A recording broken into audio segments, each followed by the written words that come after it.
This fly can be tied with and without eyes. It's the same fly, but instead of using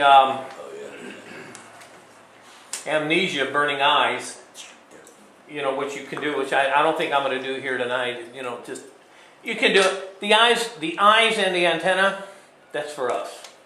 I really don't know if the fish care about the eyes. Some people will swear that eyes are an important point. If you think they are, then you can burn them. But you can see it's the same fly with and without the burnt eyes.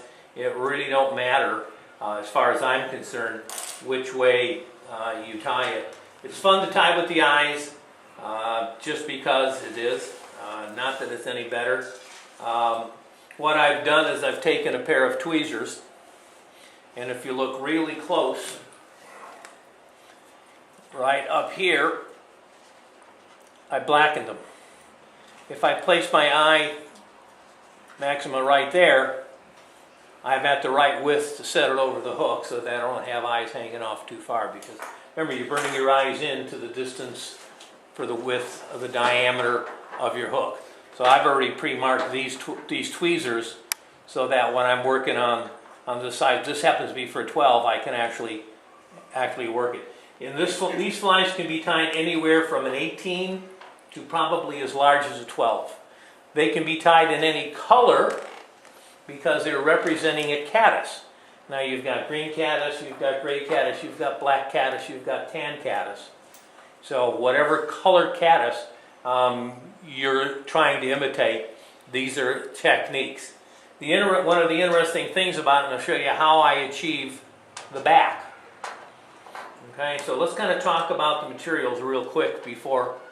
From a material standpoint, what we're using, believe it or not, is just some yarn. It's just plain, this one happens to be kind of a chartreuse green yarn for the green caddis. Okay, we're using scud back 1/8 inch in brown. I'm using, for the thorax, I'm using a deeper colored rabbit dubbing, because this is a subsurface fly, so I don't want a material that's going to float. And for horns, pheasant tail, center, I'm using the center one. And for legs, partridge. Now the interesting thing about the yarn is it comes as a multi-strand. This one happens to come as a 3-strand yarn. What you do for this particular fly is you take the 2 strands separate. You want about a good 6 to 8 inches, the 2 strands, and if you twist them, you can now separate them and come up with a single strand, and all you need to tie the fly is that. This is the body, and I'll show you how that's going to work. It's really quite simple. I'm using olive because I'm using the green, so it's just an olive 8/0, and I would suggest that the thread be the same color as the body, whatever that's going to be. And you don't have to use green. Like it says, I brought it and I'll pass out material.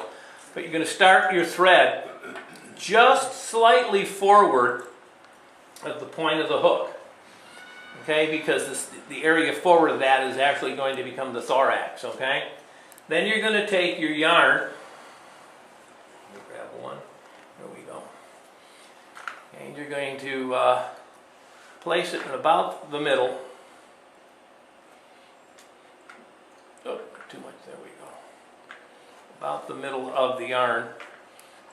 Okay, and then you're going to wrap over the yarn as a spiral, bringing it down past the bend. Now, one of the real questions is how far down the bend should you go? And everything I've been able to find in the study says that if you end up with about a 45-degree angle between the bend and the point, you're far enough down the bend, leaving you enough hook shank for the fish's mouth to work off of and not create a problem.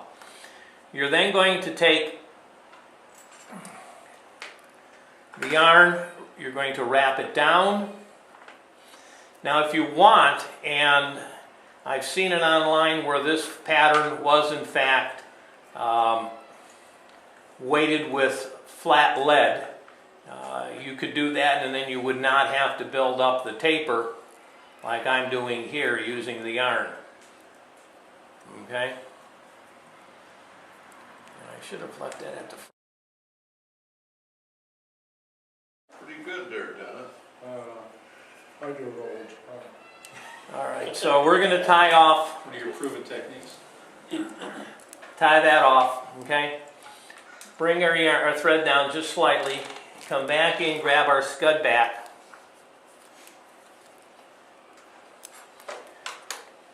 We're going to take our brown scud back, cut it to a point so it's easier to tie in. Tie it in right on top.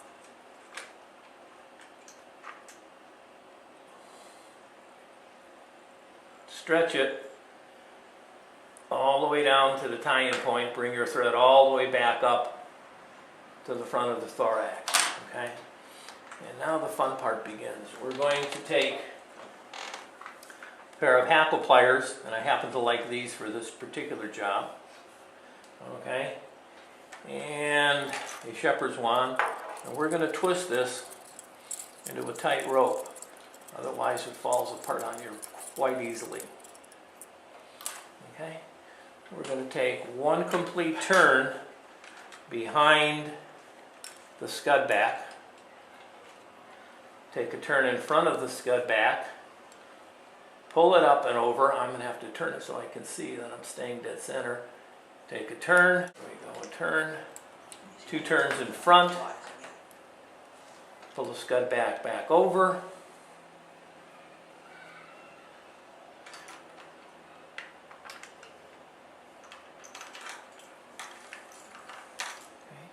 Two turns in front,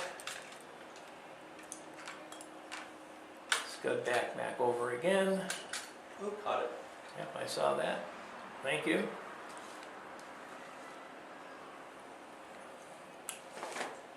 Scud back again.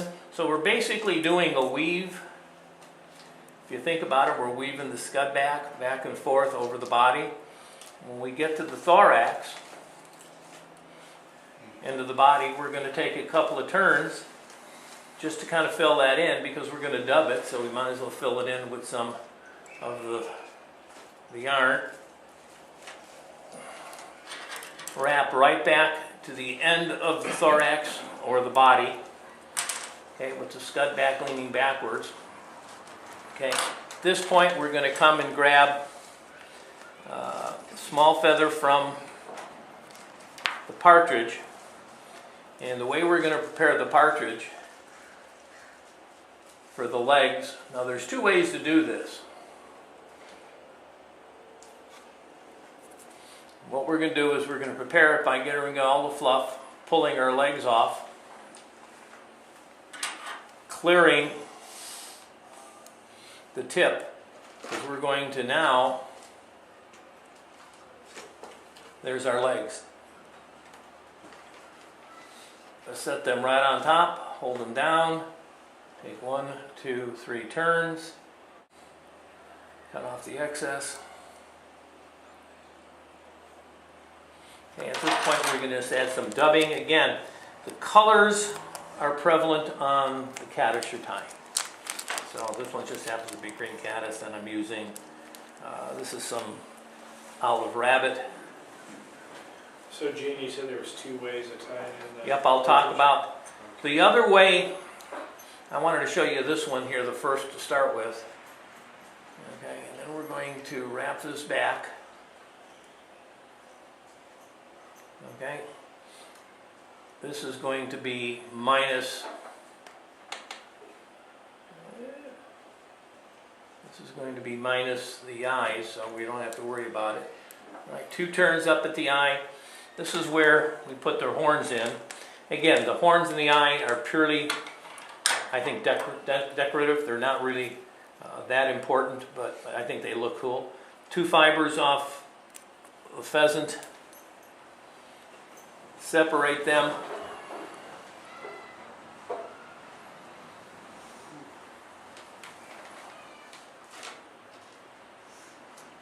always tie them in way too long with 2 more turns.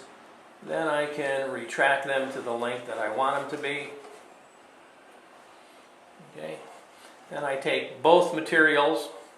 Before I do that, I take a turn of my thread, which would have been behind the eyes if I had an eye on here right now. And I will take a turn right here, which is help creating the head.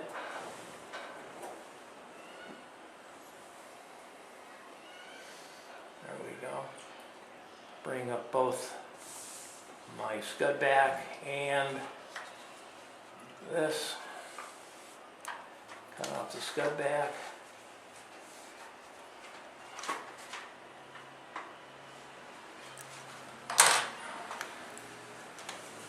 And then a whip finish. And that's the eyeless version. If there were eyes, I'd be tying it off right now behind the eye, but I think that's just too much work for us to play with right here, right now, so we don't have to do that. And there it is. Now, the alternate way. You can actually go off and pick up some of the finer darning yarns up at the craft store in the color you want, and you don't have to separate this stuff. You could dub your thread and do the same thing with dubbing that I did with the yarn. The real key, and the part that I found so interesting on, is the weaving of the back and forth with the scud back, creating this really nice modeled nymph, caddis nymph looking back across it. So I just thought it was really a simple fly. I got some fuzzies out here. Can you pass that scud back around? So it's a real simplistic fly. If you wanted weight, you could put lead underneath the body. Back. Now again, colors are predicated on the insect you're trying to represent. I just happen to pick green because. No particular reason. Okay, fish it down, probably behind or on a weighted line, maybe some split shot above it. You can fish it at any depth. Remember, this is a pupa. This is a pupa. They are starting to come off the bottom. They haven't. If I added wing pads, this is more of a nymph. But if I was adding wing pads to it, which I could, then it would be more of the ascending pupa, which would be fished on a down line with a rise to the surface lift, Lysinger lift. Cast, let it swing, and then rise it to the surface for the grab. Those would have the wing pads. This is the insect just as the wing pads are about ready to bust. So this is that transition pupa stage. The antennae, I think the antennae look good. Don't matter if you got them. I think it's something for us as tyers to add. But I think from a fishing standpoint, it doesn't change it. This is the green rockworm. We've all got various patterns for a green rockworm. It's an alternative.